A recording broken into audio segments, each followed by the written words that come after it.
Welcome to another episode of Search News You Can Use with me, Dr. Marie Haynes. Well, look at this, 2 episodes in 2 weeks. This is a little bit of a different one. I'm going to focus on one topic in this episode that I covered in newsletter, and it's the latest that we know about Google's search generative experience called SGE. This is something that we need to pay attention to. Last week, Google's earnings call talked a lot about how the search generative experience is actually the way that Google is going in the future. And so as much as we don't like it, there are a lot of things about it, as you'll see in this video, that people don't like. This is something that we need to pay attention to. It is difficult to capture the SGE in action because it only pops up occasionally. You can get access to it by going to labs.google.com. You technically only have to be in the US, although you can do things with VPNs. And I'm going to give it a try here. You can see here that I'm in Google Labs, and they give you these options to try. Now, this is not the SGE. If the SGE was live, then all of this would be a different color, and it would be an AI-generated answer, along with some websites to the side. Now, we can get a little peek into converse mode. Converse mode is kind of cool. It's still just showing me regular search results. It suggested this, where is the lost city of Atlantis? Let's say none of those search results were actually the answer that I was looking for. I might say, tell me more about Atlantis as described in movies. I'm just making that up right now. And there it will, it'll tell me that. And I think you can even say, what about theater? I didn't tell Google that I was looking for Atlantis. It just figured out. It says here, showing results for Atlantis and described in movies and theater. So this is one component of the new search generative experience. I'm going to show you some screenshots of what SEOs are seeing, those who have access to testing it. Demis Hassabis, the one of the co-founders of DeepMind, which is part of Google's AI department, has said that what Google is coming out with Gemini will eclipse ChatGPT in terms of its usefulness. I wrote a bit in newsletter about how AlphaGo, which is DeepMind's program that learned to play Go, which was a really, really big accomplishment. The technology that's behind that is what is behind Gemini as well. And so not only will this new experience that we're going to be seeing soon from Google be able to synthesize language and to synthesize information from video. It may even create video as well. I'm not sure about that, but it will have reasoning powers. AlphaGo was really, really good at figuring out the strategy, even though it wasn't given specific rules. And so what we're going to see with Google's upcoming advances are big. And search generative experience is a little peek into that. And I know that sounds disappointing because a lot of people don't like what we're seeing with SGE, but I think Google's moving in baby steps towards something that is inevitable that we're going to see. Let's go back to this earnings call discussion. Sundar Pichai said, this quarter, we saw our next evolution with the launch of the Search Generative Experience, or the SGE, which uses the power of generative AI to make search even more natural and intuitive. And this was the line that really got a lot of negative comments, is that user feedback has been very positive so far. Now, I've shared a couple of examples, I believe in this article, of people who have found the answers helpful. I have found when I do get it to pop up, it can be helpful. But there is certainly a lot to criticize in the SGE that we see right now. Here's one example that I used in a client report, trying to indicate what it is that Google is preferring, because this particular website's traffic was declining. And you can see here, this is the SGE answer. So the search bar would have been up here, and the query that I did was for, I think it was care of succulents, something like that. And all of this information, so where it says provide as much light as possible for your indoor succulents, this website right here, if we open it up, has that exact same paragraph, the same line: provide as much light as possible for your indoor succulents. And then it says, and water thoroughly but infrequently. Only when the potting mix is dry. Well, the next answer the SGE gives is water thoroughly but infrequently, only when the potting mix is dry. And all of this answer is essentially stitched together from these three websites. Now, that's not fair. That doesn't seem right to me. When we ask Google about this, why don't they actually reference these websites? It seems to be that we're to accept that being listed up here will be a good enough payment for not getting actually mentioned here. I personally think that it's difficult for Google to determine which information comes from where in the way that the language model is put together, but that's a discussion for another time. What we need to know right now is quite often when we get a search generative experience answer, the answer is it's not actually AI generated like something you would get from Bard. It is, it does use AI, but it's actually stitched together from a number of websites. Another concern in the SGE is that sometimes it can have wrong information. Now, when Bard first came out, so Bard is not the SGE. Bard is its own interface on its own, although we have seen that Bard and Google Lens are integrating. And I think that the technology that's in Bard, not necessarily the language model, but the technology will be kind of the way that we search in the future. But the SGE, so when Bard first came out, it had a lot of hallucinations where it was making up things.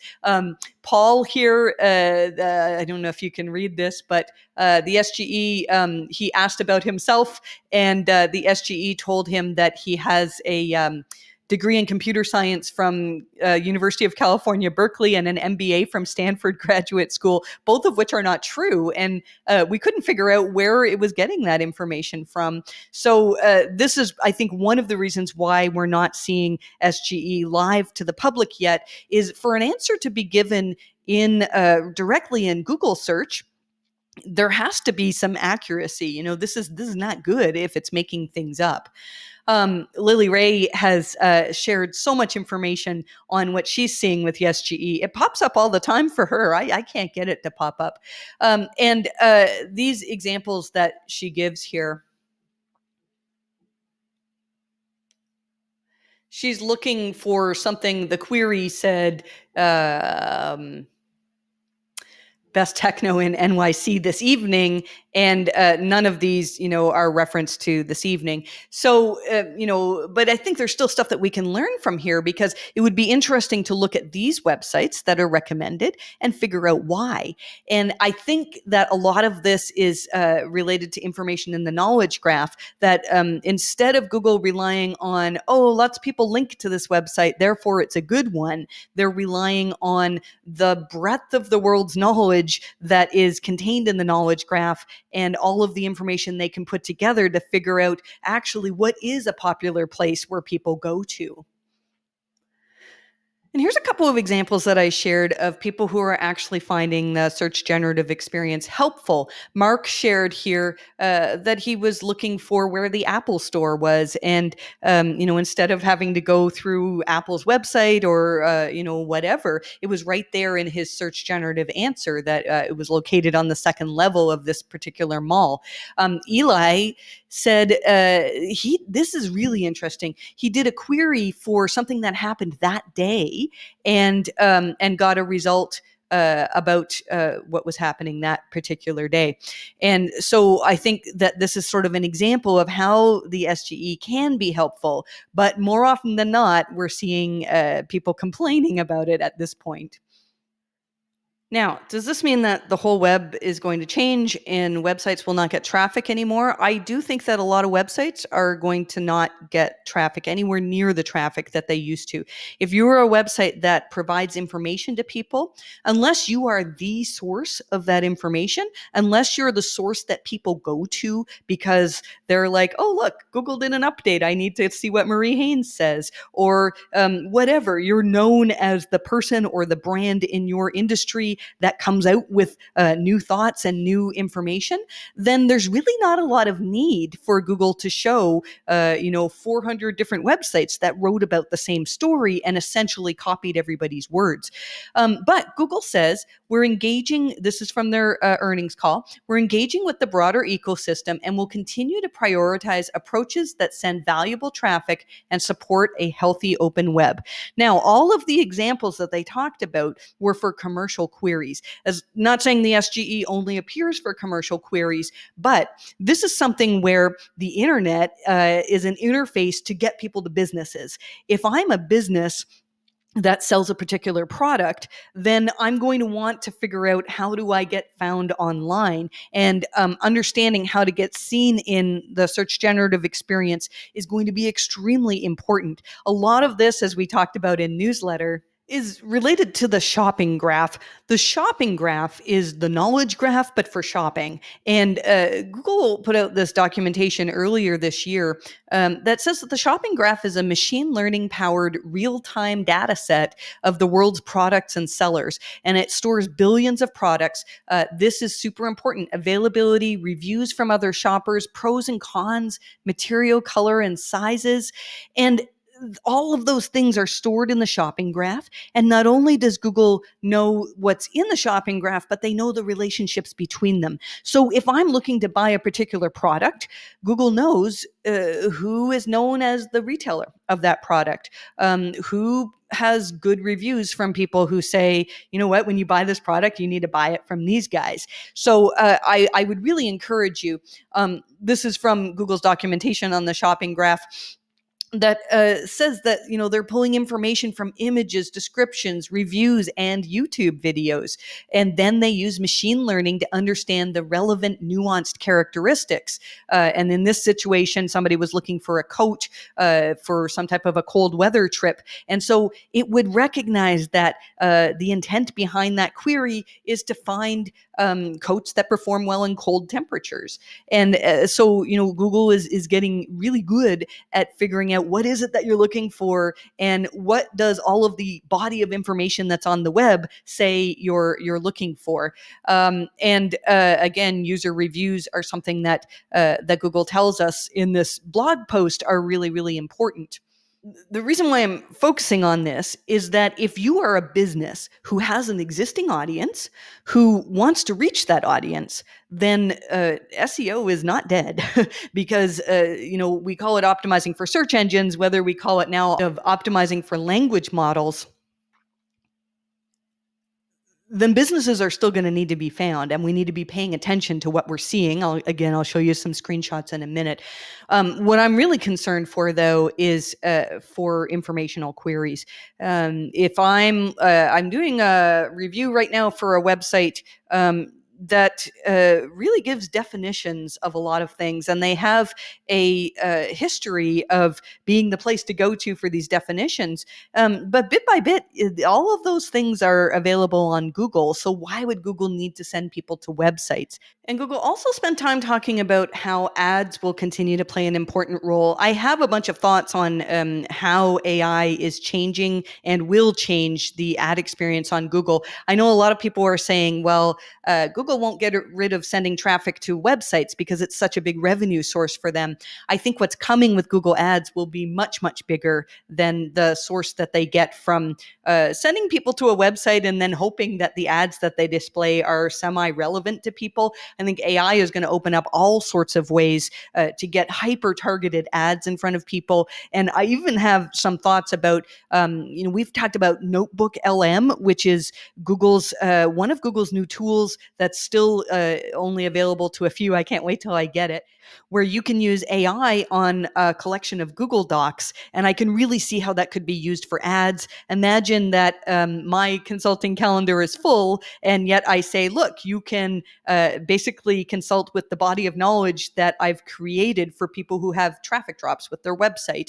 And maybe I charge for that, or maybe I don't. I make it free, but also sell products. By the way, I have a really great workbook on creating helpful content for Google's AI system, the Helpful Content system.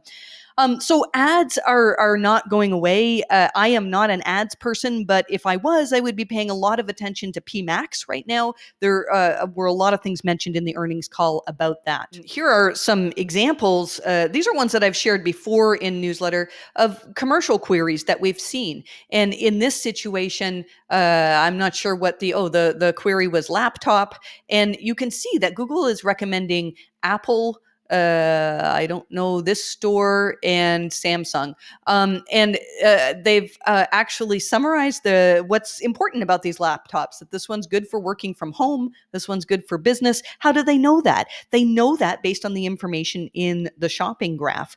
And this information here, it's debatable. I haven't looked into whether that actually comes from a product description. I think that it might be AI generated, but I'm not 100% sure on that. Here's another example. What's the best car seat? Google has been doing wild things with best queries. Throughout the last couple of years, we've had product reviews updates, which are now just reviews updates. And Google's really trying to make it so that if I am looking for the best car seat, I'm not just relying on what does this affiliate marketer think is the best car seat. No, this is based on the whole amount of information that Google has. Now, I would imagine that this part, when choosing a car seat, consider things like installation and safety, all that. I bet you that is put together from these websites. But this information, I could not find this when I searched for it on websites. This car seat can be used from birth through to the high back booster age. It can rotate. So what Google's done here is not just summarize the product, but they've summarized why do people use that product? Why is that product different than others? And why would they recommend this? Now, I don't know car seats. It's been a while since I had a little one in a car seat. But I would imagine that these are probably some of the more popular car seats out there. Here's another example of some search results. Here's what we're used to seeing right now in search, and here's what Kushal saw in the SGE is just a list of products. Not that much different, but still something kind of interesting. Here's an SGE example of, and I'm not sure what the query was here, but women's shoes, and it's giving me on-trend styles. That's really interesting, right? And so, we're about to see a bunch of changes. Here's another on trend styles, which is fascinating to me. I've always wondered how trends get set and, the influence that Hollywood has on that or whatever TV shows we're watching. I'm clearly not a trend setting fashion model. This is my MozCon 14 t-shirt. I live in conference t-shirts. But if you were a trendy person, then, or if you wanted to be a trendy person, that's something that Google is starting to show in the search results. And this is an SGE response. You can see that there were some websites up here. Now, these are websites, but they're, Old Navy, Amazon, Hanes, there's well-recognized names in here. And we can go to Google's helpful content criteria, which I've written a ton on and hope to produce more videos on as well, that talk about, having a reputation for, when I said Hanes, it wasn't me. It was I always say our name is like the underwear, but without a Y. The brand is known for clothing. And so you're much more likely to rank when you're known. Now, that's, we've got a lot to learn about what Google ranks in the search generative experience. And Lily Ray shared this example where searching for a product, it actually shows which stores have it and what price is there. Now, I was doing some research for a client the other day, and I asked Bard for the best of this particular type of business in this particular city. And I said, well, why didn't you choose my client? I asked Bard that. And Bard said, well, there were a number of factors, but one of the things that Bard considered, we don't know if this is a hallucination or if it was real, was the price. Now, that's how people shop, right? Not necessarily the lowest price is what's going to rank, but if you have prices that are higher than everyone else's, that's a factor that people consider. So let's look at some other examples that I shared just this week in newsletter, because every week we're seeing the SGE change. I'm going to write next week about some people saw some results with no websites over here, and Google commented on that, that sometimes they will show no websites when it looks like you're looking for something creative. They were wrong in that situation, though, so it's such a strange situation. Greg Sterling shared this, where the query was coupon codes for these double wood supplements. Now, it turns out he tried a bunch of these coupon codes and none of them actually worked. I don't know if that is a fault of the SGE, or it might be that a lot of affiliate sites just put up the latest coupon code and perhaps they're not working. But imagine if you are one of these websites, and if somebody's just searching for a coupon code, why would I want to click on these websites? I would just try all of these. And so, maybe if you want to be a website that's still successful in providing people with information, you have to give them all sorts of reasons to want to go beyond the SGE answer. And that's difficult for this query, because the intent of this searcher is probably to just quickly find some coupon codes. They don't want the most comprehensive article about coupon codes. They just want the darn codes. And AI is going to, or SGE is going to give them that example. Greg also shared this example where with banking trends for consumers. And this is all information that is synthesized from these websites, yet there are no links from here. And so when the SGE goes live, I think there's a couple possibilities. I shared, let's just find that in here. Miriam Ellis found this. Now, this is not an SGE answer. This is just in the regular Google Maps listings, the organic or the local listings. These interesting little numbers here. Now, these look very similar to if you've used ChatGPT's web browsing when it was available, that they would often put little references in to say, well, this information came from this particular website. I think that that's probably what we'll end up seeing, assuming that Google still continues to stitch together answers from websites.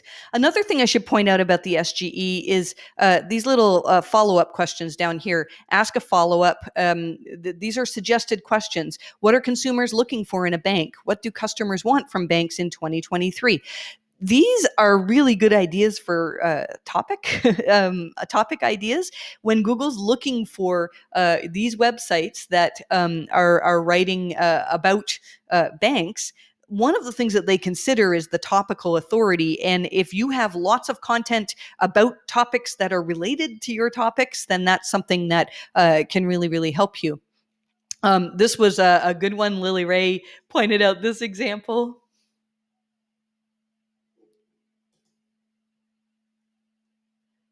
She asked for the most important Google ranking factors, and the one that she circled here is content length. This is funny because I think this came from a number of different articles that were written that found a correlation that longer articles tend to rank better than shorter articles. Meanwhile, in Google's helpful content criteria, they specifically call this out. Are you writing to a particular word count because you've heard or read that Google has a preferred word count? No, we don't. I think this is really important because years ago, the thing that would tell Google that your content was relevant was having lots of words that are on that topic. And really what Google's looking for now, the most helpful content is often not the wordiest content. It's content that gets people right to the point the fastest. So that was an interesting thing where Lily saw wrong advice being given on the SGE. You know, I don't know. I'm concerned that it's not a horribly wrong answer. It's not a YMYL answer, your money or your life, that's going to like hurt anyone unless you're the person who's writing all these 1,800 plus word blog posts. But it's another example where the answer that's given does not completely line up with what Google has recommended. And here's one other example shared by Ann Moss. I added in the annotations here, but you can see that this question was, do dogs sweat? And the answer, yes, dogs sweat, but they sweat differently than humans, was taken from this website from Hill's Pet Nutrition that says dogs sweat, but they sweat a bit differently than humans. It's essentially the same thing. And Google has not given any credit, but they do include Hill's website in the websites next to the SGE response. So when is the SGE coming? There are rumors that we will be seeing it in the fall. In the earnings call, Sundar Pichai said that Android 14, which actually comes out this month in August, will incorporate the advances in generative AI to personalize Android phones. Now, we don't know what those advances are, whether that will be SGE and Android phones. One little thing from me, if you are an SEO, I would highly encourage you to use a Google phone. I think the Google phones are going to be getting, especially like a Pixel phone, are going to be getting the AI related changes first. And if you want to be on the cutting edge of what Google's doing, you probably need to be using an Android phone. So I want to just end with the final words from this earnings call. Sundar Pichai said that they're going to continue to evolve the experience, but this is the part that, even though I wasn't happy with a lot of the things that we're seeing on the SGE, Sundar Pichai is comfortable with what they've seen, and he does think that it's a good thing. It's going ahead. Now, it's possible that we still haven't seen Gemini, the multimodal model, powering the SGE. And we may find that a lot of the things that are issues today go away once we see the full power of that model. But he said, I think all of this is before we have our multimodal capabilities really in the mix. And so looking at the early innovations here, I think this is going to be an exciting couple of years ahead. That's actually kind of encouraging. One of the things when I first started learning about AI, Sam Altman from OpenAI said his biggest fear with AI, because AI is going to do a lot of good in the world, there will also be some bad, but the biggest fear that he had was the speed at which the adoption was going to happen, that things are exploding so quickly, and if you're having trouble keeping up, you are not alone. I essentially stopped all of my work just so I could understand what's happening with AI. It's a full-time job just to understand what's happening, and even then, I don't think anybody fully understands. So my advice to you would be to try to get on to be a tester. Go to labs.google.com, and if you're not in the United States, you might have success with a VPN using that, although it's a pain because ChatGPT won't let you in with a VPN. And so I'm constantly switching all over the place. And then I would just pay really close attention. If you have screenshots of something in the SGE that is new or something that you think is really cool, you can reach out to me on Twitter. I'm at Marie_Haynes. And I would love to include your screenshots in newsletter. And I think that's all for this episode. Thanks so much for watching this, and I wish you the best of luck with your rankings.